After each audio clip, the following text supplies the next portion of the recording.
Okay. Okay.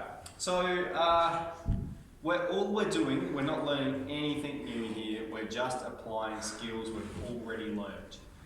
So growth and decay, you'll recall, we did already in chapter 12, but we were using our calculator. This time we're looking at using logarithms to solve these problems. So we have the mass of star Alpha Centauri.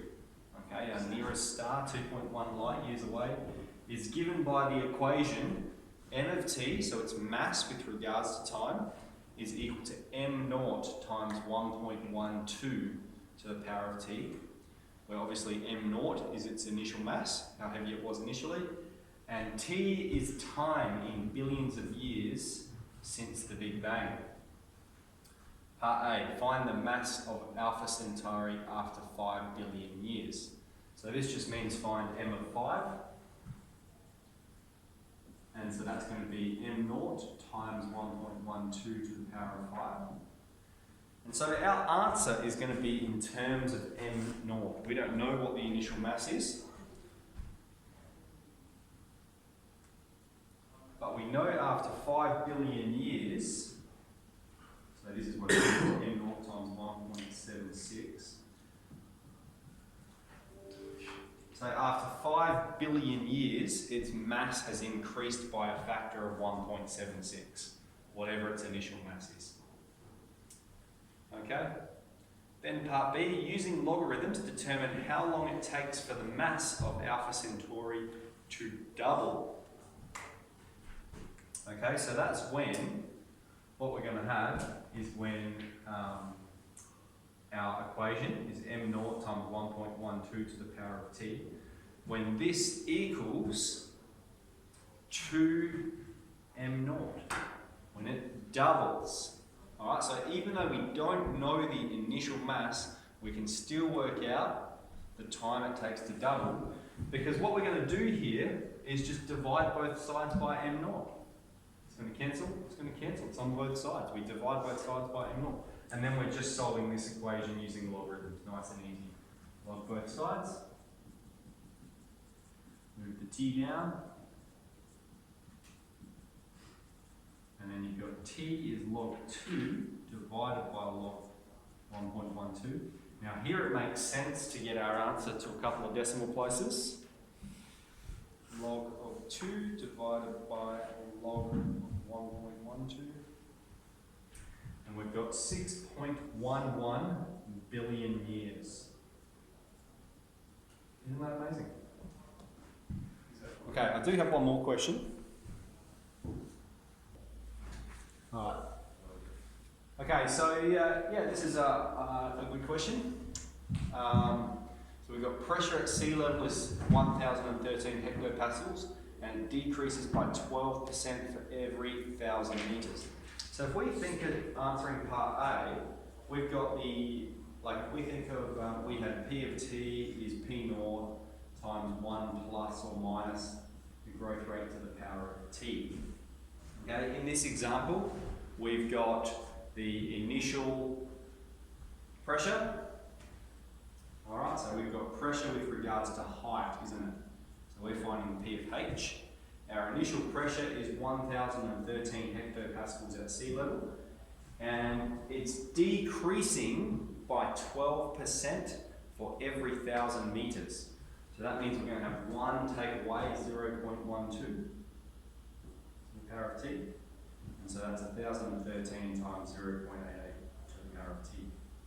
Okay, so that's our equation that describes, it's to the power of h, because we're talking about height. Let's be precise with our variables. Okay, find the atmospheric pressure at the top of the Empire State Building. So that means when the height is 381 meters. Now what we're actually finding is P of 0.381. Why? Not 381, 0.381.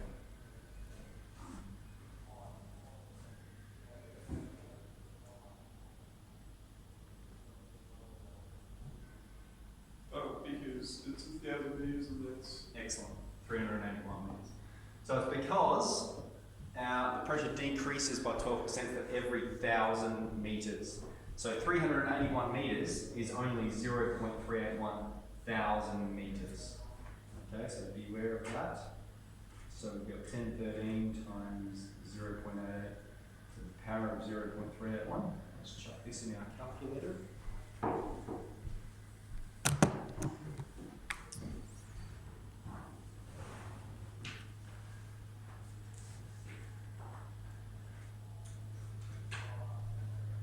We've got 964.8.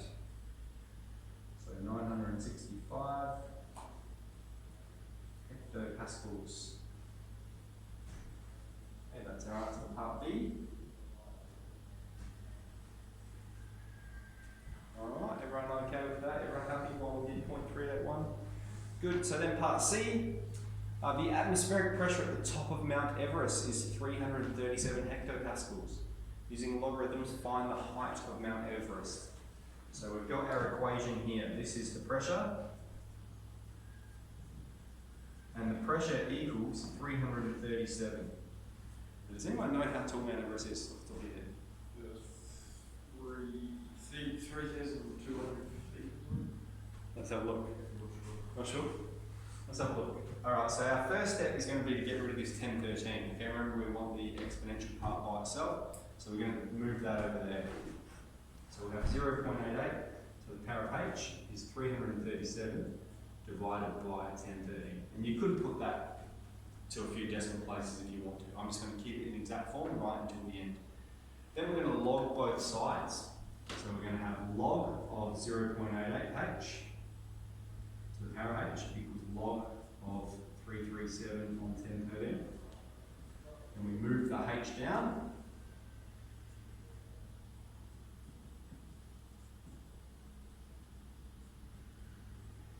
And then move the log of 0.88 across.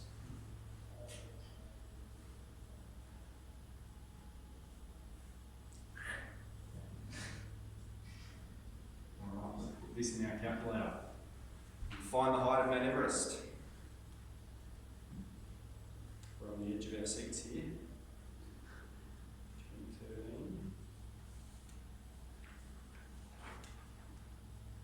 1013. 8.609. What is the unit? Yes, it is 8.609 thousand metres, so kilometres. And so we could say 8,610 metres. Three significant figures. So we'll say 3,000 feet. 3,200. Yeah, close. Yeah. So yeah, Mount Everest about 8.6, 8.7 k's. But is that true? Yes. I think climate. Yeah, difficult to breathe. That's why they take it That's out. not the actual mountain. That's not the actual mountain, though. That's just how far it's above sea level. This height here is, yeah. So the distance they climb, I'm not sure how far they climb, but what's the height of base camp? Yeah. You know? And even it's difficult to breathe at base camp, I'm told. I remember reading Bear Grylls' biography, he's talking about you're literally sleeping on the side of a cliff when you climb, because he's climbed it. Yeah. And he's talking about, and one night, if you need to go to the toilet, you just have to piss in a bottle. And he weed in his bottle, but then he kicks the bottle over, and so it spilt in his tent and froze. Froze his sleeping bag, froze in the urine. Do you reckon you'd put a cat back on?